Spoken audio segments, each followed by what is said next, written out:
بسم اللہ الرحمن الرحیم۔ پہلے پارٹ کے اندر میں نے آپ کو طواف کا طریقہ بتا دیا تھا۔ آج سے ہم دوسرے پارٹ کے اندر صفا مروہ کی صحیح کا طریقہ بتائیں گے۔ پتہ وہ یہاں سے راستہ جاتا ہے اوپر صفا مروہ کی صحیح کے لیے، وہاں پہ 7 چکر ایسے لگانا پڑتے ہیں۔ یہاں پہ صفا ہے اور یہاں پہ مروہ ہے، ایسے 7 چکر لگانے پڑتے ہیں۔ لیکن سٹارٹ کیسے لینا ہے ہم نے؟ پھر حجر اسود کے پاس آ جائیں، یہاں کونے میں حجر اسود ہے، اس کے سامنے کھڑے ہو جائیں، بسم اللہ واللہ اکبر کہہ کر آپ اس کا استلام کریں، دونوں ہاتھ اٹھا کر اس کی طرف کریں اور پھر چوم لیں ہاتھوں کو۔ پھر یہاں سے سٹارٹ کر لیں سفر اپنا، ٹھیک ہو گیا۔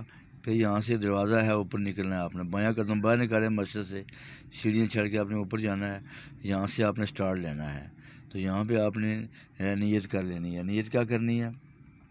یہ اللہ میں آپ کی خاطر، آپ کی رضا کی خاطر صفا اور مروہ کے درمیان صحیح کا ارادہ کرتا ہوں، آپ اس کو میرے لیے آسان فرما دیجیے اور قبول فرما دیجیے۔ اگر یہ نہ ہو تو یوں کہہ دیں اللہم لبیک سعیہ، جیسے آپ نے عمرے میں کے لیے دعا کی تھی اللہم لبیک عمرہ، یہاں پہ آپ یہ کہہ دیں، شارٹ سی دعا ہے یہ، ٹھیک ہو گیا۔ پھر آپ یہاں پہ کھڑے ہو کے کعبہ کی طرف منہ کر کے آپ نے دعا کرنی ہے، اور پھر اور دعائیں بھی آپ کر سکتے ہیں، ٹھیک ہے۔ پھر سامنے آپ کے مروہ ہوگا، صفا ہوگا، پھر یہاں سے آپ نے چل پڑنا ہے، درمیان میں لائٹیں نظر آئیں گی آپ کو، وہاں سے دوڑنا ہے، اور پھر دوڑ کر آپ نے آگے صفا پہ پہنچنا ہے۔ پھر یہاں پہنچ کر آپ دعا قبلہ کی طرف منہ کر کے چوتھا کلمہ پڑھیں یا کوئی اور دعا کر لیں۔ پھر یہاں سے آپ یہ پھر لائٹیں آئیں گی درمیان میں، پھر دوڑنا ہے، پھر آپ نے مروہ پہ پہنچنا ہے، پھر وہاں پہ کھڑے ہو کے قبلہ کی طرف منہ کریں۔ ایک مشہور دعا ہے رب اغفر ورحم انک انت العز الاکرم، یہ چھوٹی سی ہے، ٹھیک ہو گیا۔ اور دعائیں بھی آپ یہاں پہ کھڑے ہو کے نا قبلہ کی طرف منہ کر کے کر سکتے ہیں۔ تو اسی طرح آپ نے پھر یہ صفا پھر مروہ، صفا پھر مروہ، 7 چکر آپ نے مروہ پہ پورے ہو جائیں گے، ٹھیک ہو گیا۔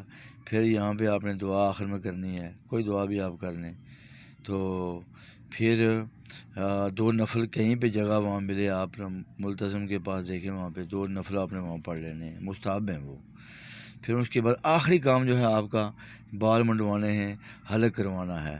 وہ باہر درزی بیٹھے ہوتے ہیں، ان کی شاپیں ہیں، وہاں پہ بال جا کے کٹوا لیں۔ وہ پورے بھی آپ کٹوا سکتے ہیں، ٹنڈ بھی کروا سکتے ہیں، حلق کروا سکتے ہیں، ایک جیسے آپ ترشوا لیں وہاں پہ جا کر۔ اس کے بعد آپ احرام کھول لیں۔